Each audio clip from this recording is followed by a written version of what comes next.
Hello students, welcome to Siraj chemistry classes YouTube channel पे। देखिए, पिछले क्लासेस में आपको हम जहाँ तक पढ़ाए थे उसके आगे सॉल्यूशन का चौथा लेक्चर स्टार्ट कर रहे हैं। और हम प्रीवियस लेक्चर में पढ़ाए थे सॉल्यूशन का मोलरिटी टॉपिक्स, उनमें से कुछ टॉपिक्स में न्यूमेरिकल्स रह गया था, है ना। तो आप आगे टॉपिक्स आगे न्यूमेरिकल्स लिखिए। क्वेश्चन लिखिए, calculate the quantity of sodium carbonate Na2CO3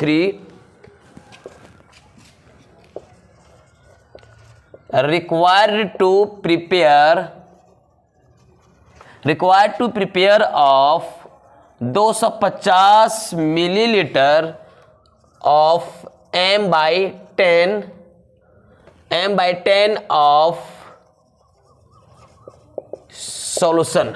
ये रहा क्वेश्चन। ठीक, देखिए भाई साहब, इस क्वेश्चन को थोड़ा सा बढ़िया से समझेंगे। कह रहा है क्वेश्चन में कि calculate the quantity of sodium carbonate required to prepare of 250 ml of m/10 of solution. कह रहा है क्वेश्चन में, ध्यान से समझेंगे भाई साहब, कि देखिए कह रहा है क्वेश्चन में कि मान लो मेरे पास कोई एक कंटेनर है और इस कंटेनर में आपका जो सॉल्यूशन रखा गया है, इस सॉल्यूशन का जो वॉल्यूम दिया गया है 250 मिलीलीटर है। ठीक, अब इसमें डाला गया है m/10 मोलरिटी डाला गया, वो भी किसका, तो सोडियम कार्बोनेट का डाला गया है। गौर करिए, अब बता रहा है कि जैसे आपको हम बताए थे कि जो मोलरिटी बनता है वो कितना अमाउंट ऑफ सॉल्यूट को डिसॉल्व करता है, कितना अमाउंट ऑफ सॉल्यूट को डिसॉल्व करता है। तो अब यहाँ पे देखिए भाई साहब, यहाँ पे कह रहा है कि इस कंटेनर में 250 मिलीलीटर जो वॉल्यूम है, अब इसकी पूरी मात्रा दिया गया है m/10 सोडियम कार्बोनेट की मात्रा दिया गया है। तो कह रहा है क्वेश्चन में कि जो हमने जो मोलरिटी का जो वैल्यू m का मतलब यहाँ पर जो इंडिकेट कर रहा है वो m आपको क्या इंडिकेट कर रहा है, आपका हमेशा मोलरिटी है वो। और ये m जो मोलरिटी बता रहा है, तो बता रहा है कि उसमें सोडियम कार्बोनेट का कितना क्वांटिटी, कितनी मात्रा उसमें डाला गया है, वो इस चीज को हमको निकालने के लिए कह रहा है। तो सबसे पहले जो चीज दिया हुआ है क्वेश्चन में आप आराम से लिख लीजिए। देखिए भाई साहब, कह रहे, देखिए कहाँ पे क्वेश्चन, देखिए यहाँ पे दिया है ना 250 मिलीलीटर, वॉल्यूम लिखा हुआ नहीं है तो भी आप समझेंगे, क्योंकि वॉल्यूम का यूनिट आपका होता है सेंटीमीटर क्यूब या मिलीलीटर या लीटर। अगर ये सभी टर्म अगर आपको मिल जाए तो सीधा सीधी आप क्या बताएंगे यहाँ पे कि मेरा वॉल्यूम भी का मान 250 ml दिया हुआ है। ठीक है, अब आगे बढ़िए। देखिए, सोडियम कार्बोनेट की जो हम मात्रा निकालते हैं, जो वेट निकालते हैं, जैसे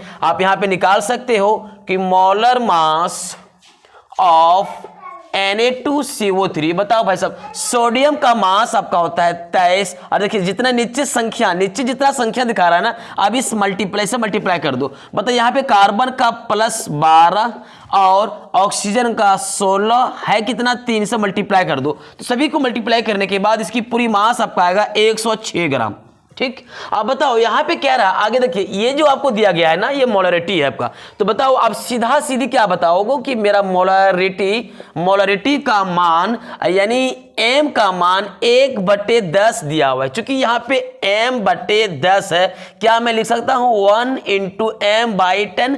तो यहाँ से इसको लिया गया, बताइए यहाँ पे 1/10 अर्थात m का वैल्यू कितना आप कहेंगे 1/10 आपका मान दिया हुआ है। ठीक है, तो कह रहा है क्वेश्चन में, तो सबसे पहले इतना चीज तो दिया हुआ था क्वेश्चन में, मैंने लिख लिया। अब हमको कह रहा है मोलरिटी। देखिए भाई साहब, मोलरिटी का हम फॉर्मूला हम क्या बताए थे कि WA/MA × 1000/VmL। अब देखिए पिछले लेक्चर 3 में देखिए ये चीज बताई है आपको। जब तक लेक्चर 3 आप नहीं देखेंगे तब तक ये टॉपिक्स आपको समझ में नहीं आएगा। तो लेक्चर 3 पूरा देखिए, है ना। उसके बाद देखिए भाई साहब, अब यहाँ पे कहोगे, बताइए अब यहाँ पे मोलरिटी का मान आपका दिया है 1/10। क्लियर, 1/10 दे दिया है। WA बता, कहीं क्वेश्चन में गिवन वेट तो नहीं दिया हुआ है ना। चलिए ठीक है, देखिए ये मॉलिक्यूलर मास कितना दिया हुआ है 106 × 1000/VmL आपके सामने 250 दिया हुआ है। अब देखिए इसको काट दो। ठीक, 25 चौके कितना 100। अब नीचे देखिए 1/10 इक्वल टू, अब इसको इससे मल्टीप्लाई करेंगे तो 4WA अपॉन आपका कितना आएगा, आपका 106 आएगा। अब हमको यहाँ पे निकालने के लिए कह रहा है कि calculate the quantity of sodium carbonate. तो बताओ यहाँ से हम क्रॉस मल्टीप्लिकेशन करेंगे तो बताइए यहाँ पे 40WA इक्वल टू कितना 106, इसलिए मुझे निकालना है WA बराबर बताओ 106 बटे कितना इतना। अब इसको इससे डिवाइड कर देना, जितना आपका आया वही आपका आंसर हो जाएगा। ठीक, आप यहां तक नोट करिए भाई साहब। अब फिर इसके आगे क्वेश्चन लिखिए। अब लिखिए नेक्स्ट क्वेश्चन जो कि एनसीईआरटी का क्वेश्चन है भाई साहब, और ये 2017 जैक बोर्ड में आया हुआ है। ठीक है, तो लिखिए 2017 का क्वेश्चन एनसीईआरटी बुक का है, ये पिछले बार आया था, हो सकता है इस बार भी क्वेश्चन दे दें, तो आप लोग थोड़ा सावधानी बरतेंगे अपने आप। ठीक है, लिखिए देखिए क्वेश्चन भाई साहब कह रहा है 6.022 इंटू 10 के पावर 20 मॉलिक्यूल्स ऑफ यूरिया। यदि आप यूरिया का फॉर्मूला नहीं जानते हैं तो ब्रैकेट में लिख लीजिए NH2CO NH2। ठीक, 6.022 into 10 to the power 20 molecules of urea are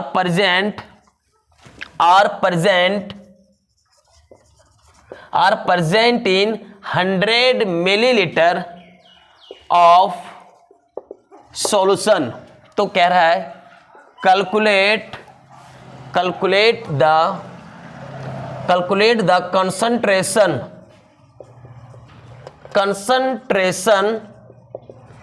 of solution. ठीक, ब्रैकेट में भी कर दीजिए भाई साहब NCERT, और ये क्वेश्चन 2000 यानी जैक 2017 में आ चुका है। ठीक, आप लगा लीजिए इस क्वेश्चन में भी आई, कहीं ना कहीं इस क्वेश्चन आपको दे भी सकता है। चलिए देखिए क्या कह रहा है भाई साहब, क्वेश्चन में को थोड़ा सा अभ्यास पढ़िए, एक बार अभ्यास पढ़िए। क्या कह रहा है 6.022 into 10 to the power 20 molecules of urea are present in 100 millilitre of solution. तो कैलकुलेट कंसंट्रेशन ऑफ सॉल्यूशन।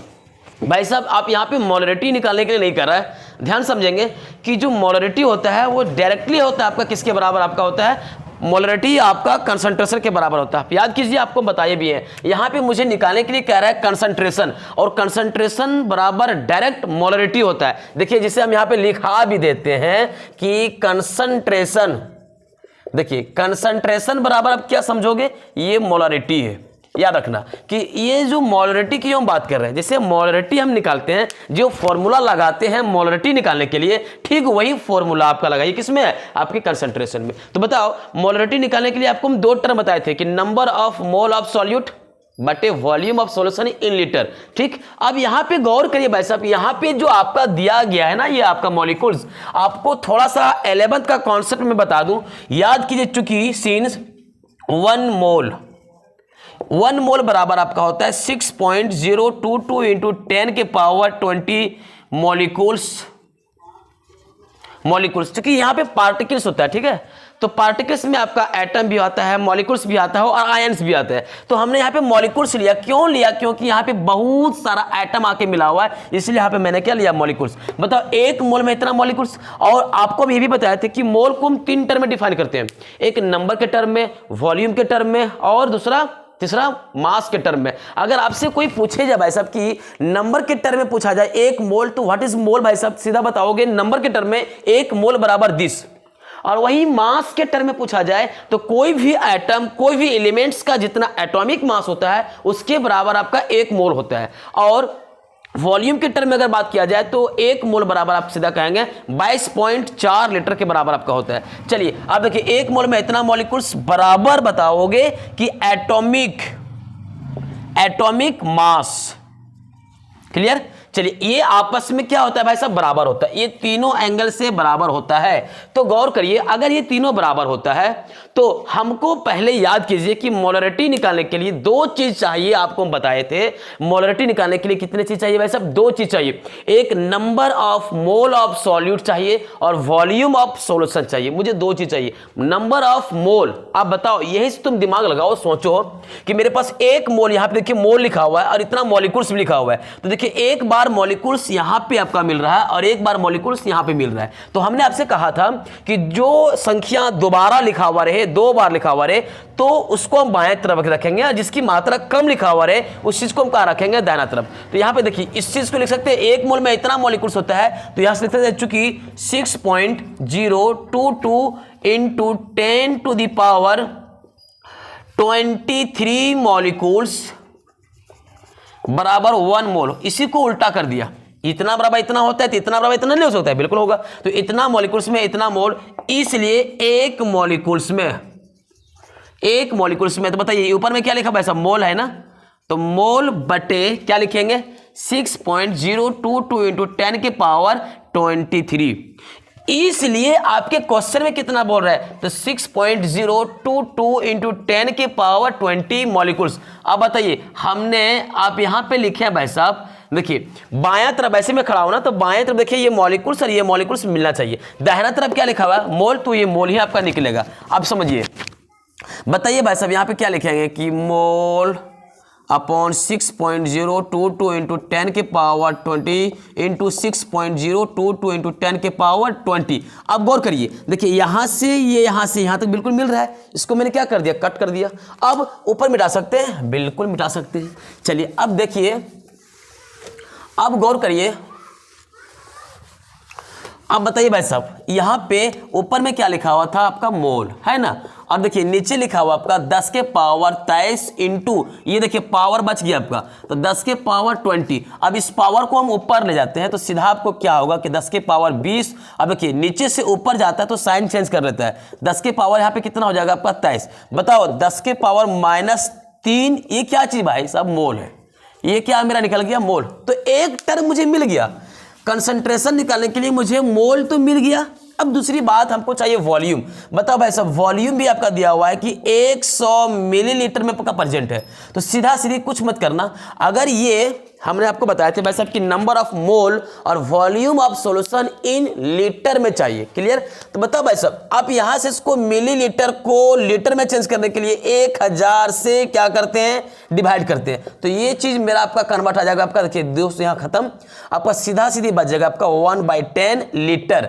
बताओ यहां पे मेरा वॉल्यूम निकल चुका है, अब आपसे कह रहा है कंसंट्रेशन निकालने के लिए, तो आप लिखिए इसलिए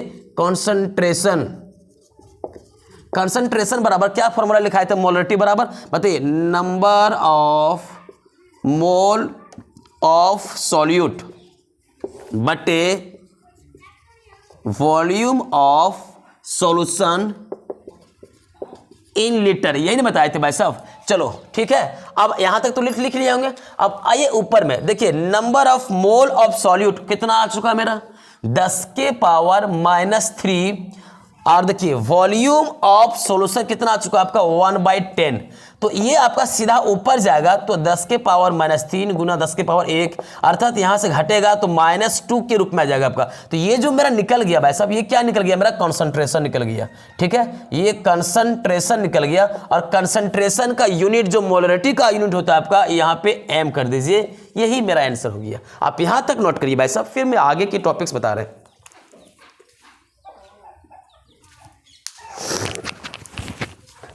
चलिए लिखिए नेक्स्ट क्वेश्चन भाई साहब, अगला क्वेश्चन लिखिए।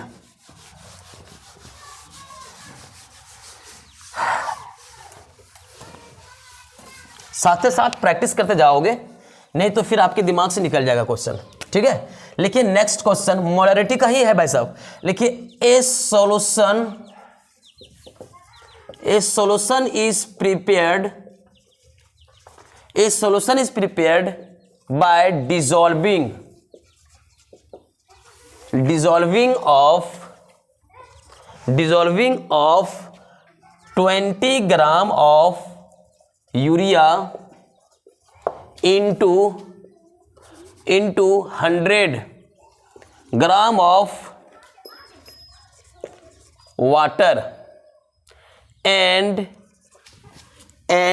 the density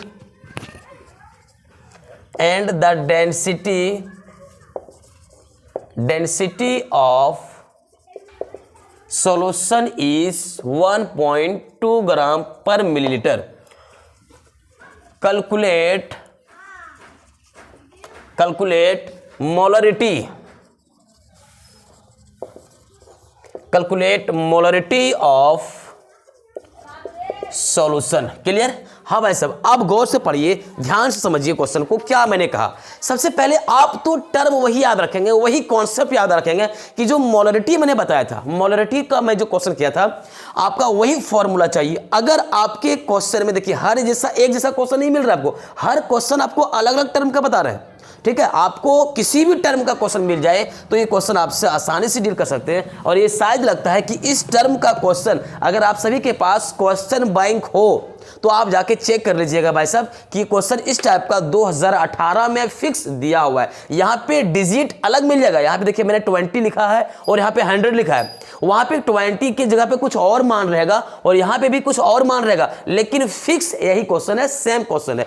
अगर आपके क्वेश्चन में अगर इस टर्म का क्वेश्चन दिया हुआ रहे, अगर किसी भी टर्म में, ध्यान से सुनना, कि अगर क्वेश्चन में 2 बार ग्राम लिखा हुआ रहे, जैसे यहाँ पे देखिए एक बार यहाँ पे 20 ग्राम है और दूसरा कितना लिखा हुआ है सब, एक बार 100 ग्राम लिखा हुआ है। अगर ग्राम ग्राम 2 बार लिखा हुआ रहे तो उस कंडीशन में ध्यान देना कि जिसकी मात्रा, जिसकी क्वांटिटी सबसे कम होता है उस चीज को हम बोलते हैं सॉल्यूट। आप याद कीजिए, सोल्यूशन चैप्टर में आपको हम पढ़ाए थे वैसे कि जिसकी क्वांटिटी सबसे कम होता है वो हमेशा क्या कहलाता है, आपका सॉल्यूट, और जिसकी क्वांटिटी सबसे ज्यादा होती है वो सॉल्वेंट कहलाता है। बताओ यहां पे देख के बताइए, जिसकी क्वांटिटी यहां पे वैसे 20 ग्राम है और यहां पे कितना 100 ग्राम है, दोनों को देख के बताइए, कम इसका है ना, तो आप यहां पे सीधा बताओगे कि ये आपका है कि वेट ऑफ सॉल्यूट कितना भाई साहब, 20 ग्राम। क्लियर?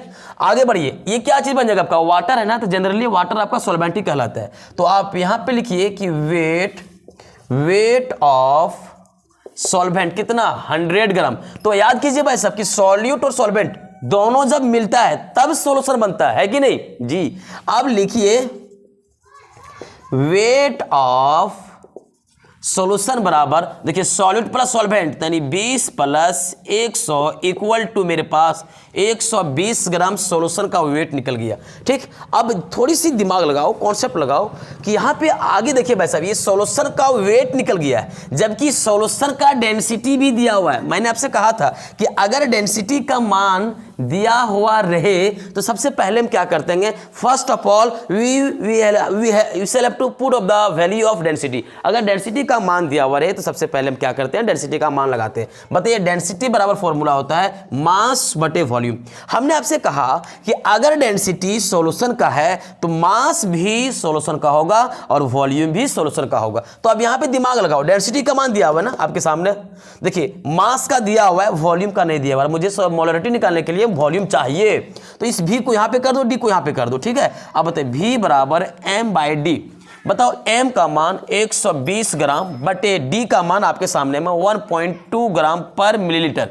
बताओ 1 ग्राम से ग्राम कट जाएगा, इस पॉइंट को हटा दिए तो 1 जीरो यहां पे आपका और आ गया। ठीक, अब इसको काट देंगे भाई साहब, तो यहां से आपका कटेगा 100। ठीक है, यहां से आपका कितना कट जाएगा भाई साहब, 100, ये ml ऊपर जाएगा। ठीक, अब बताइए v का मान मुझे मिल गया, आप यहां तक तो नोट कर लिए होंगे। अब आगे देखते जाना है भाई साहब, सिर्फ कॉन्सेप्ट को अप्लाई करना है, सिर्फ कॉन्सेप्ट। अब देखिए भाई साहब, यहां पे मुझे मिल गया है कि वॉल्यूम बराबर 100 ml मिल गया। ठीक है, अब बताइए वेट ऑफ सॉल्यूट। अब आगे देखिए यूरिया भी लिखा हुआ था ना क्वेश्चन पे, तो यूरिया का मॉलिक्यूलर मास आपका हो जाएगा भाई साहब 60 ग्राम। कैसे, थोड़ा देख लेते हैं कि फॉर्मूला होता है NH2CO NH2। अब देखिए नाइट्रोजन का एटॉमिक मास आपका 14 प्लस हाइड्रोजन का 1, नीचे संख्या 2 से गुना कर दो, प्लस कार्बन का 12, ऑक्सीजन का 16 प्लस और नाइट्रोजन का 14 प्लस हाइड्रोजन का 1 गुना 2। इस तरीके से आपको जोड़ेंगे भाई साहब तो आपका मॉलिक्यूलर मास आपका 60 ग्राम आएगा। बताइए यहां से Ma का भी मान निकल गया है ना। अब आप सीधा क्या कर दीजिए, हमको निकालने के लिए कह रहा है कि मोलरिटी बराबर, बताओ आपको बताए थे कि WA बटे MA गुना 1000 बटे VML, ये नहीं बताए थे फॉर्मूला पे। अब बताओ भाई साहब, यहाँ पे जो WA इंडिकेट कर रहा है, ये WA आपको हम क्या बताए थे, वेट ऑफ सॉल्यूट। क्या बताए थे, वेट ऑफ सॉल्यूट। अब बताओ भाई साहब, यहाँ पे सीधा लिख दो वेट ऑफ सॉल्यूट कितना था आपका 20 ग्राम, MA का मान कितना आपका आ जाएगा भाई साहब 60 इंटू 1000 बटे VML, तो आपके सामने कितना 100 है। यहां देखिए 2 0 2 0, ये से ये खत्म। ठीक है, चलिए तो 2 छक्के कितना, सॉरी 2 तिया कितना आपका 6, ऊपर देखिए कितना बचा भाई साहब 10 बटे कितना 3।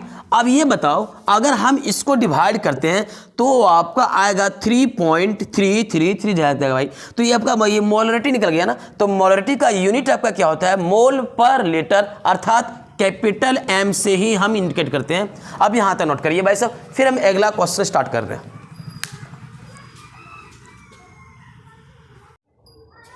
चलिए भाई साहब, ये तो आप यहां तक तो लिख लिए भाई साहब। अब देखिए आपके पास किसी भी टर्म का बुक हो, एनसीईआरटी बुक हो, दिनेश बुक हो, अग्रवाल बुक हो, अरिहंत बुक हो, और what ever things, comprehensive book, ABC book भी हो, अगर जितने टर्म के केमिस्ट्री बुक हैं आप सबों के बीच में, तो आप मोलरिटी के बेसिस पे जितने सारे क्वेश्चन है सारा क्वेश्चन डील करके देख लीजिए। अगर आपके क्वेश्चन बन जाते हैं तो बड़ी अच्छी बात है। अगर आपसे क्वेश्चन नहीं बनता है तो आप हमारे नीचे कमेंट बॉक्स पे जरूर बताएंगे कि सर कोई ऐसा क्वेश्चन जो आप हमसे डील नहीं हो पा रहा है, तो वो भी क्वेश्चन आप नीचे कमेंट बॉक्स में लिख दीजिएगा। अगला लेक्चर में आपको भी हम डील कर देंगे, ठीक है। चलिए अब लिखिए नेक्स्ट टॉपिक्स भाई साहब, मोलरिटी का ही है, अभी सारा चीज खत्म नहीं हुआ है ना। ओके, अब लिखिए भाई साहब डाइल्यूशन ऑफ मोलरिटी। चलिए अब देखिए भाई साहब डाइल्यूशन ऑफ मोलरिटी, ध्यान समझेंगे डाइल्यूशन क्या होता है। अगर मान लो मेरे पास भाई साहब कि 2 कंटेनर हैं, कितने कंटेनर भाई साहब कि 2 कंटेनर, कि यहां पे गौर करिए कि मान लो मेरे पास ये कंटेनर है और ये भी कंटेनर है, 2 कंटेनर है और दोनों कंटेनर में सॉल्यूशन रखा हुआ, अलग अलग सॉल्यूशन रखा हुआ है ना। मान लो एक में इतना है तो दूसरा में इतना है, किसी कंटेनर में अलग अलग है। तो इस कंटेनर में जो मोलरिटी रखा गया है, मान लो इसके लिए मोलरिटी M1 है, तो इसके लिए जो M1 मोलरिटी है तो यहां से इसका जितना लेवल है, देखिए इस कंटेनर में जितना लेवल है उसी लेवल को हम वॉल्यूम बोलते हैं। मान लो इसके लिए V1 भी है और इस कंटेनर की जो मोलरिटी है वो आपका M2 है और इसका जो वॉल्यूम है वो मान लो आपका V2 है। तो डाइल्यूट का मतलब क्या होता है कि यहाँ पे दोनों सॉल्यूशन, दोनों कंटेनर को एक साथ मिक्स नहीं किया गया है, एक साथ मिक्सिंग नहीं किया गया है, उसको हम बोलते हैं डाइल्यूशन। और जनरली इस तरीके से जितना भी सारा मोलरिटी होता है वो आपके डाइल्यूशन के लिए ही निकाला जाता है। तो आप डायरेक्टली क्या बताओगे कि डाइल्यूटेड मोलरिटी के लिए फॉर्मूला आपका आएगा। देखिए दोनों जब मिक्सिंग नहीं होगा तो दोनों को हम एक साथ ही लिखेंगे भाई साहब कि लिखिए M1 V1 बराबर M2 V2, ये मेरा फॉर्मूला बन गया, ध्यान समझना। अब देखिए इस फो हम कैसे डिफाइन करेंगे डाइल्यूशन, तो पहले लिख लीजिए इसका एक लाइन का डिफिनेशन, ये लिखिए this equation is used to calculate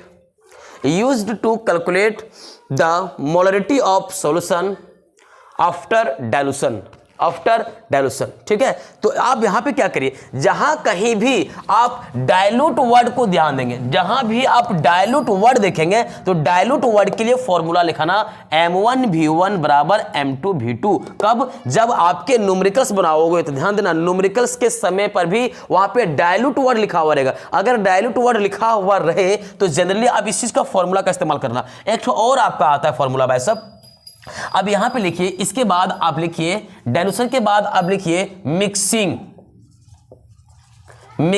of molarity. A Prince उसको ले जाओ बाबू, ठीक है। देखिए मिक्सिंग ऑफ मोलरिटी, अब मिक्सिंग ऑफ मोलरिटी में क्या कहेंगे, ये था आपका डाइल्यूशन।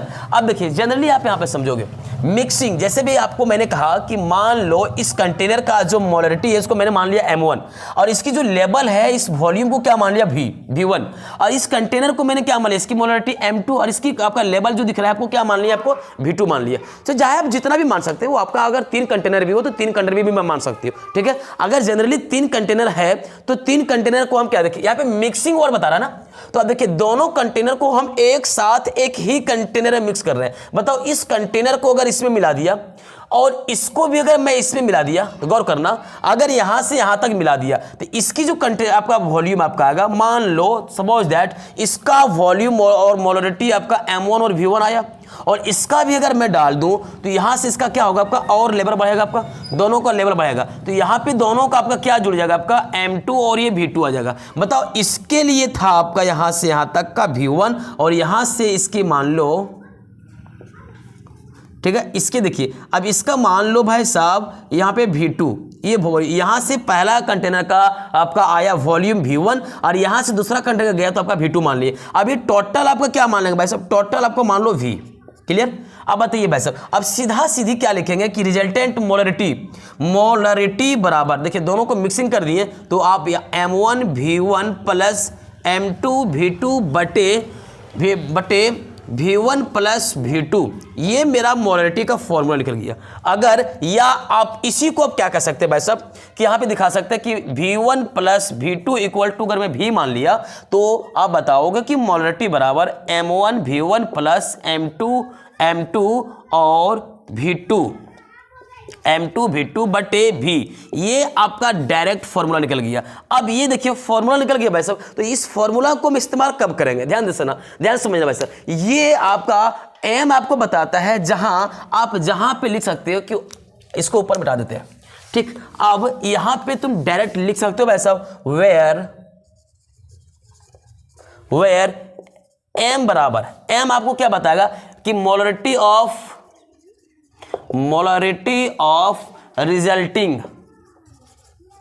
रिजल्टिंग सॉल्यूशन, और m आपका क्या है, m1 क्या भाई साहब मोलरिटी ही आपका है, v1 आपका क्या है, ये भी आपका वॉल्यूम है, m2 भी क्या है, वो भी आपका मोलरिटी है, और v2 भी क्या है आपका, ये भी आपका वॉल्यूम है। तो ध्यान से समझना भाई साहब, अगर मिक्सिंग वर्ड लिखा हुआ रहे, अगर मिक्सिंग आपके क्वेश्चन में लिखा हुआ रहेगा मिक्सिंग वर्ड, तो ध्यान समझना, अगर मिक्सिंग वर्ड लिखा हुआ रहेगा तो हम मोलरिटी का फॉर्मूला का इस्तेमाल करेंगे m1 v1 plus m2 v2 बटे v1 प्लस v2, या m1 v1 plus m2 v2 बटे v। एक किसकी बात करेंगे, मिक्सिंग ऑफ मोलरिटी की। और वही चीज अगर हम डायल्यूट की बात करेंगे तो m1 v1 बराबर m2 v2, ठीक। आप यहां तक नोट करिए भाई साहब, फिर हम क्वेश्चन डील कर रहे हैं, ठीक है। चलिए अब देखिए भाई साहब, इसी के आधार पे क्वेश्चन है, ध्यान से समझना, ये क्वेश्चन साथ ही साथ नोट्स कभी भी बनाते जाएंगे।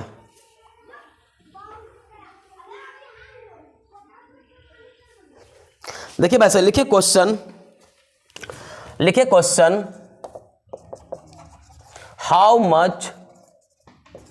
how much volume of 10 m of HCl should be diluted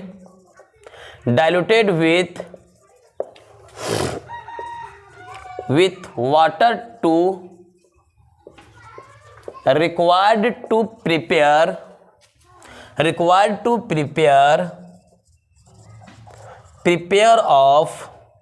5 m of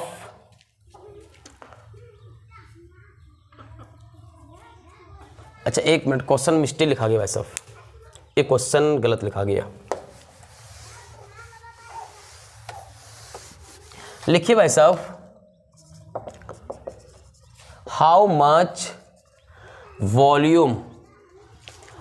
volume of 10 m HCl of 250 ml millilitre should be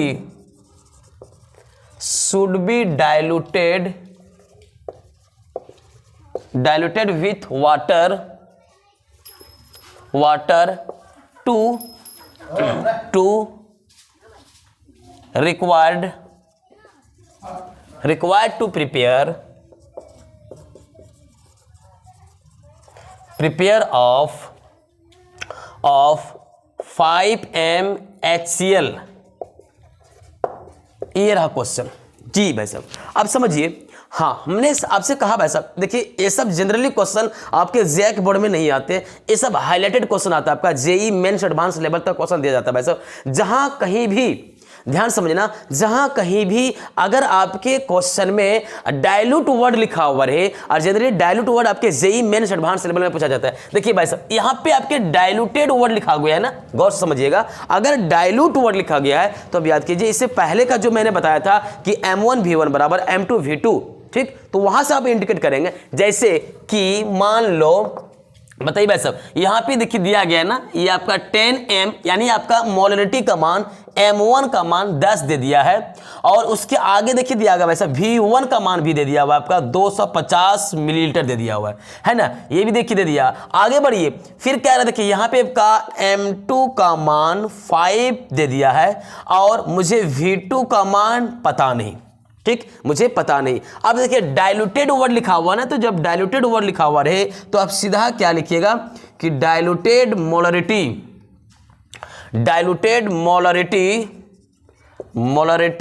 बराबर क्या बताओगे, M1 V1 बराबर M2 V2। अब यहीं से दिमाग लगाओ भाई साहब, देखिए आपके साथ M1 का मान दिया हुआ, V1 का मान दिया हुआ, V2 का मान नहीं दिया हुआ है ना, आप सीधा निकलिए। इसलिए V2 बराबर, अब क्या करेंगे, देखिए ये मल्टीप्लाई में है ना, इधर आपका क्या हो जाएगा भाई साहब, डिवाइड में आपका हो जाएगा, तो M1 V1 बटे M2।